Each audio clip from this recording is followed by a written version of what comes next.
What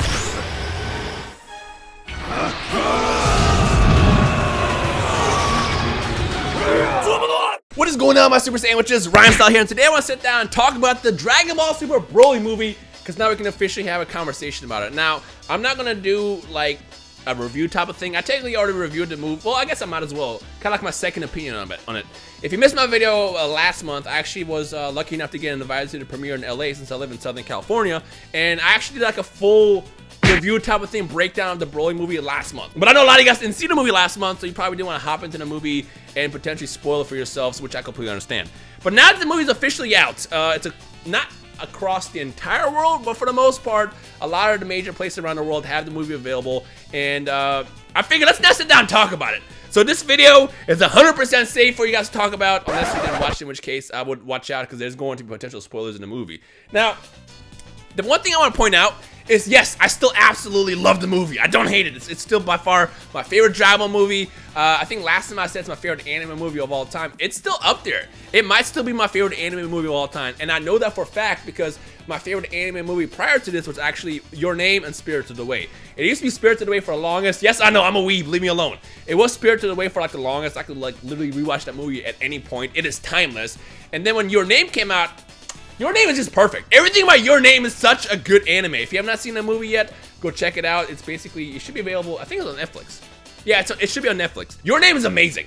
But I watched Your Name again, I want to say about a week ago. Not because the Broly movie was coming out, but just because I was in the mood. And after watching the movie, and then watching the Broly movie, I think I can finally officially confirm that once again, that Broly for me is at the top still. Which I know, it's wild. A Dragon Ball movie at the top, but it's okay because it's my opinion. I can like whatever the hell I like, and you can like whatever the hell you like. In which case, comment section below, let me know what your favorite anime movie is of all time. Now, what I specifically want to talk about the Broly movie is now that, like, obviously when you sit down and watch something for the first time, hype is going to blind you, or not. I don't want to say blind you. It's probably a terrible phrase to use for it, but it is going to be in front of you, and it might make it kind of hard to kind of judge something. The first time I watched Broly, to me, it was like flawless. Like, yo, from the emotion, from the action, the storytelling, they took one of my least favorite characters of all. Oh, you can't see it because all the Gundam figures are back there, but there's some Broly figures back there, which again shows you that I was never a big Broly fan. To me, Broly was just kind of there. I didn't really hate him. I usually would clown him every now and then just because he's just fun to meme. But for the most part, I didn't actually hate Broly, believe it or not. But to me, he was just kind of a character in the drama universe that was just kind of there, and that's it. I would probably put him like maybe in the bottom of my top 20 favorite characters of all time in the Dragon Ball movie. Just because I didn't care about him. I don't know. I just didn't like the idea of he was just basically a crybaby essentially in the original movie. But Toriyama did this man justice. I said this last month. I say it again.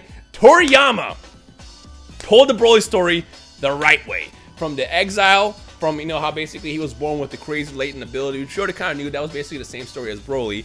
And sending him off to another planet to essentially get him killed off. And what happened is, as I explained last month, Paragus went after him, and they basically survived over the course of, what, 41 years, crafting Broly into who he is today. But the thing is because his only interaction ever was just Paragus and essentially the monsters on Vampa, he essentially ended up becoming like a robot child puppet. He's pure. He's very, very pure. But the thing is if you train a child to be bad, or if you train like an animal, for example, to be bad, they might be bad. They might bite. They might bark back. And in Broly's case, he was basically essentially abused by his dad his entire life. And so by the time, you know, when it came down to raging out, he kind of wilds out. So the Broly that they created in this story to me is just awesome. Everything about that character just makes a lot of sense to me. And I'm such a fan of that Broly now. He might be my top 5 favorite characters. Let me not completely judge that quite yet, because for all I know, in about a month or so, or 2 months or so, or 6 months down the line, that might change. But for right now, Broly's up there. I just like everything about him. He's so powerful, yet he's so like innocent and pure. He reminds me a lot about early days Goku, where he was just powerful yet pure. He was just misguided. Because like, think about it. Goku technically was guided the right way because he grew up under Grandpa Gohan and Master Roshi and you know, his friends obviously going up through Dragon Ball to Dragon Ball Z to Dragon Ball Super. That's like the right way. Whereas Broly is still pure and innocent and powerful, yet he was just pointed in the wrong direction, and essentially he was being abused and used by his father to be a killing machine, which is what created Broly to who he is. So like, the way they took that story, it makes so much more sense. I just gotta say, again, I'm a fan, so I'm gonna just point that out.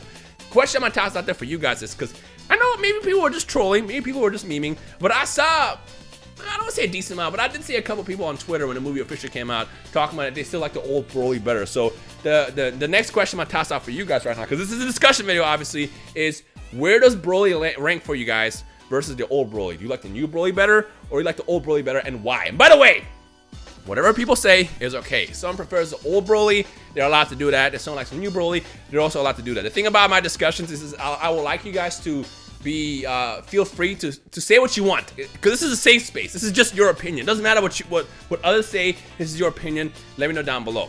The other thing I wanted to point out is now that I watched the movie a second time, I did notice one major flaw that kind of bugged me. Okay, so I saw people talking about that they didn't like the Bardock part. I love the Bardock part because it told us a different story of Bardock. It gave us more of a different side of Bardock that we were never really familiar with. And it was more human than before. Whereas the original Bardock was essentially a killing machine, a Saiyan that essentially became woke, and he realized what he was doing was kind of wrong, and Frieza was the real enemy. Whereas this Broly, oh not this Broly, this Bardock, he's smart. This Bardock like knew that like, you know, shit's about to go crazy. Frieza's not that dude that you want to like be friends with. Like, something's about to go down. And when he realized that, it's when he sent Goku off. I loved the entirety of the history told, from the Paragus Broly story to the Goku Bardock story to essentially even like developing Broly's character after like they get discovered by Chile and Chile's friend. I forgot his name. It starts with L. Lemon, something like that. Sorry, I forgot his name. The dude with the hat. Now, the flaw that I noticed in watching this movie the second time, I never realized. Maybe it just fits really, really well the first time you watch it. And you can tell me if you agree or disagree. I never realized the first time watching it is how rushed the second half of the movie felt. Because like, when they start fighting, for example, when they first show up to Earth and it's Goku versus Broly and Vegeta versus Broly, that fight felt pretty fleshed out. It was like back and forth, you know, you see them cycle through their forms. Goku or Vegeta is in his base form to Super Saiyan to God. You see Broly go from his base form to his rage mode to ultimately becoming a Super Saiyan. Like, that part felt really, really like cohesive. But then what happens is the second he becomes Super Saiyan, from that point on until the end, I feel like when they produced the movie, they realized, yo, so originally it was a 3-hour script that Toriyama wrote. The movie's an hour and 40 minutes long. So I feel like by the time they got like to the point where he went Super Saiyan, it was like, ah, crap, this is a long movie. We still got a long way to go. And then they started cutting stuff out. Now, I don't know if there's going to be like a director's cut on the Blu-ray version of the movie that has all those extra scenes. I'm hoping they are there because I will watch the hell out of it. And I know a lot of people will agree they will also watch the hell out of it. But again, watching the theater version just felt so cut down. And it's like there's certain parts where you see like Vegeta's literally like in his armor, and his armor's broken down. It's like, when did that happen? So like, you can tell that they cut stuff out. I don't know if that it just didn't make it out of the sporting or what happened, but like, there's parts that felt missing, if that makes sense. And then especially when you get to the Gogeta part, they're literally just cutting through it. The thing that probably annoyed me the most, or I guess my biggest critique of it is, if you guys remember, I think it was the second trailer or third trailer, I don't remember. They were like, Goku versus Broly, Vegeta versus Broly, Frieza versus Broly. Where? Where was the Frieza versus Broly fight? There wasn't a Frieza versus Broly fight, because if you paid attention to it, what happens is essentially Goku is running away from Broly. Broly's in like a rage, charging after them, and they essentially fly in front of Frieza, and an instant transmission to safety, causing Broly to lock onto Frieza, and he starts beating him up. The only Frieza versus Broly aspect that we saw was literally the 3 scenes of Broly just beating them down, and then they would switch back and forth to Goku and Vegeta trying to fuse into creating Gogeta. I would have loved to see more of that fight. And then we also see basically Whis versus Broly just real briefly, but really it was just Whis just kind of dodging around. But like, you see what I'm talking about? There are parts in the movie, and if you watched it the first time, you might not have noticed, because again, it's really easy to get kind of like blinded by the hype initially. If you watch the movie again, which I assume a lot of you guys will, especially when it comes out on Blu-ray and stuff. If you watch the movie again, you'll see what I'm talking about. Like, the second half just felt rushed. I feel like at 2 hours, the movie could be the perfect length. That extra 20 minutes could have easily filled in those gaps to transition those scenes in the end when they were fighting a lot better. Now, it doesn't completely take away from it, because again, the first time you watch it, you don't really notice it. The second time you watch it, I think the reason why I noticed it so much is due to the fact that I wanted the fight to keep going. I did not want the fight to end because it was so well choreographed. The animation was awesome. The fights were awesome. Seeing like Goku and Vegeta versus Broly go back and forth, you know, building up over and over and over until one obviously rose up over the other, which was in case when Gogeta popped out. That was so good. It was so awesome. And like, I just loved how they did that. It was just so beautiful. But again, if you pay attention to it, you'll see there's like parts just missing. It's like they essentially created a puzzle, but some parts are missing. Now, if you look at the puzzle, you still know what the puzzle is, but there's clearly parts missing that would connect stuff a lot better. So, I don't know, if it's just me, you can let me know in the comment section below, but that's just like my one critique about the movie. Overall, though, I still say, I didn't do this last month, I will say it's a solid 9 out of 10. And what I love about it also is a lot of people were just like agreeing as far as that score. I've been seeing 8s and 9s out of 10. I don't think I've seen a single person, granted this is obviously people following me on Twitter, I don't think I've seen a single person that didn't really enjoy the movie. But for the most part, it's got a positive reception. And the thing I'm really excited about is the fact that, again, Broly didn't die. He gets saved at the end by Chile, and now he's back on a plane of Vampa, and Goku shows up. He's like, hey man, here's the food, here's the house, like, let's train. And it's interesting because now, like, I want to know what they could potentially do next. Frieza's obviously still alive because they didn't kill him. I still don't know why they didn't do that. I like Frieza, but he's kind of a prick and he's got to go. And clearly, he's going to figure out a way to try to go after Broly at some point, whether it be some form of mind control or what. But they're going to go after Broly again. And what's going to be dangerous this time is with Broly essentially being with Chile now and the other guy, which I'm sorry, I keep forgetting his name. She'll be able to basically kind of like bring him down to earth and teach him to control his abilities more. And when that happens, imagine how dangerous a controlled Broly will be in the future. Because let's be real, there's going to be another movie. There's going to be another movie, whether it be the next movie or a movie after that, or if they turn into an arc. Broly's going to come back. And the next time he comes back, it's going to be 10,000 times like worse as far as like danger levels. In which case, what's going to happen then? Are they going to have to make like Ultra Instinct Gogeta or what? Or are they going to have to master Ultra Instinct to beat him? I have no idea. Well, I feel like with Broly being there and Goku making that connection at the end of the movie to train, they might obviously train off each other and get stronger over time as well. But like, I feel like with how it ended, it was so perfect that it creates so much like potential story for later, and it only has me excited more than ever before.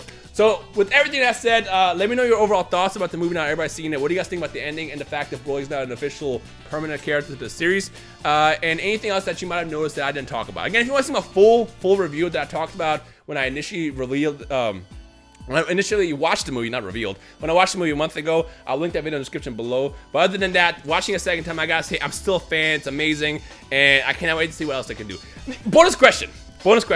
Would you rather them do another movie with high quality like they did the Drama Super Broly movie, or would you rather them bring back the anime on the same quality to how the Tournament of Power went? Because the Tournament of Power was amazing quality as far as the animation and art, but like again, if you compare the movie to Tournament of Power, the movie blows it out of the water because that was beautiful. And since I asked a question, I answered it as well. I would love for them to only do movies because that will allow them to essentially not overdo it as far as like, you know, stretching certain things, but allow them to focus on one piece of like media for Dragon Ball and just go all out every single year. I'd rather see that than the anime because then again, it feels like it'll be a lot better as far as quality and storytelling as opposed to like figuring out how to stretch it out on a weekly basis. But that's just me. What do you guys think? Let me know down below. But other than that, hope you guys enjoyed the movie. Again, if you have any other reviews or thoughts about the movie, let me know down below. Hit that thumbs up if you were hyped, and I guess thank you for watching.